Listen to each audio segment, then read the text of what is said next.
guys, welcome back to the channel. I am like living for my hair like this. Will it look like this tomorrow? Probably not, but we're not here for my hair. We are just gonna make dinner, and I know that sounds really weird. Sometimes it is so hard to be creative and like come up with new things that I just want food that I know tastes good, and there's kind of a recipe, but for the most part, you're just gonna be making dinner with me, so let's get into it. So for our chicken, I have 4 chicken quarters, which is just a thigh and a leg together. Now, these are the H-E-B ones, so they're seasoned, but I tell you, if you just cook these straight, like on a grill, a pan, however, they have like very little to no flavor. And I know that's kind of hard to understand because you see the seasoning on here, but I tell you, it is so bland. So I'm gonna take the, you guys can't even see that. I'm gonna take the Trader Joe's lemon pepper seasoning. I really like this one. I got this like 2 months ago-ish, but I will tell you, it is so hard to crack.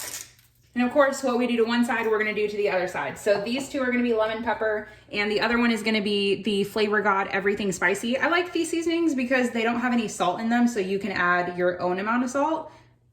Great for high blood pressure. Then, of course, we're gonna do the other side too, and let's cook them. So over medium heat, I have my cast iron pan heating up. Cast iron really just is good for like any protein. It just gives you like a super good crust. Now, I'm gonna use the Aldi rosemary infusion, the rosemary infused olive oil. Now this, I love it. I think it's a really good price, and the bottle's cute, and it's lasting me a really long time. But this gets like a little bit of rosemary flavor in your actual dish, but if you were to eat this with like bread or something, then you definitely get like the rosemary flavor. So we're gonna wait for our pan to get hot, and then we're gonna add about 2 tablespoons. Now I'm gonna do the lemon pepper ones first. Season side down.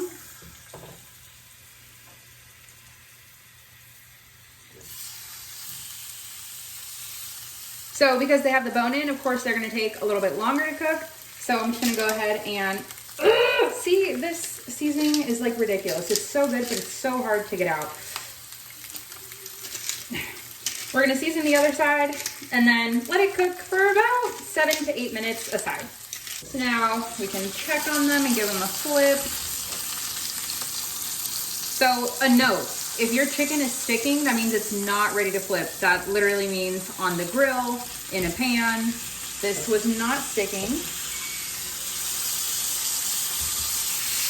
Perfect. Now we're gonna let it go for the same 7 to 8 minutes. Okay, like I said, still living for this hairdo. Anyway, what is my brain right now?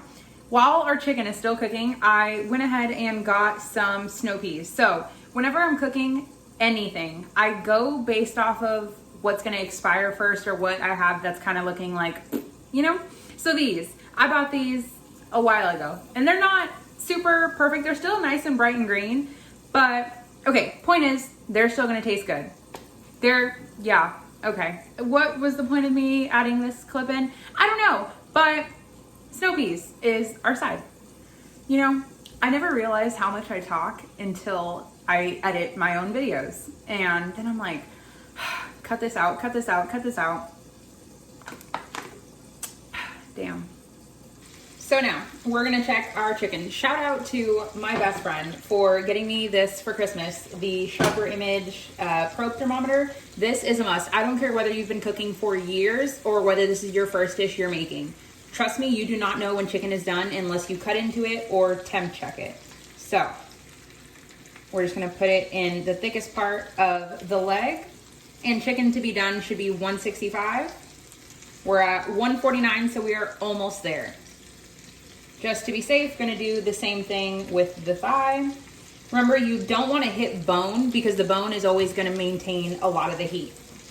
So in the thigh, we're at 178. I might have hit bone, so just to be sure, we're gonna put it from a different angle. And we're at 165. So the thigh is done and the leg is almost done. We're gonna give it about 2 more minutes. I'm gonna make sure to flip it and get the skin nice and crisp. So now our skin should, oh my God.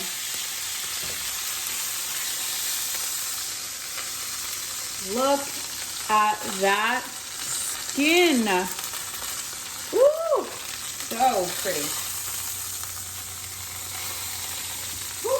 That is so hot. Shout out to my Granny Fuller for making me this little trivet. It is so cute. I just got it. Ah! Okay, now we can cook the other chicken. So same thing, season side down. Be careful because the fat is really hot.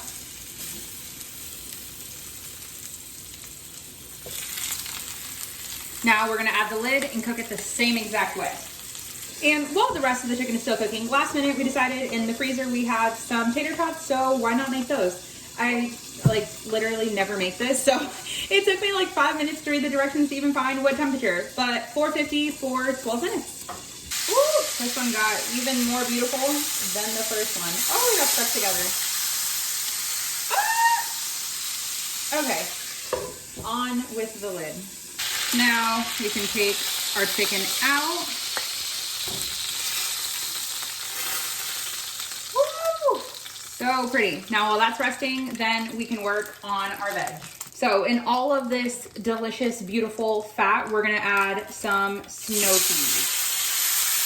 Now for our snow peas, I like to keep it super, super simple. Salt and pepper really is all that you need for these. They plump up when they hit that heat and then they just kind of deflate. But you just want to get a little bit of color on them. I like them to still be pretty tender. I don't like steamed, nasty, mushy vegetables. You want some flavor. You want a little bit of char on there. So we're going to add a couple bits of pepper here. Now I like citrus with my vegetables, so like lemon the majority of the time. But I don't have any lemon, so I could add some lemon pepper, which I think is what I'm gonna do. And a little bit of salt. Give that a little tossy toss. And literally within the time that I've been talking, it's been what, 45 seconds to a minute? They're done. Okay, let's plate. Chicken is so perfect. Oh my God. It's so freaking crispy. I just ate it and it was like a chip.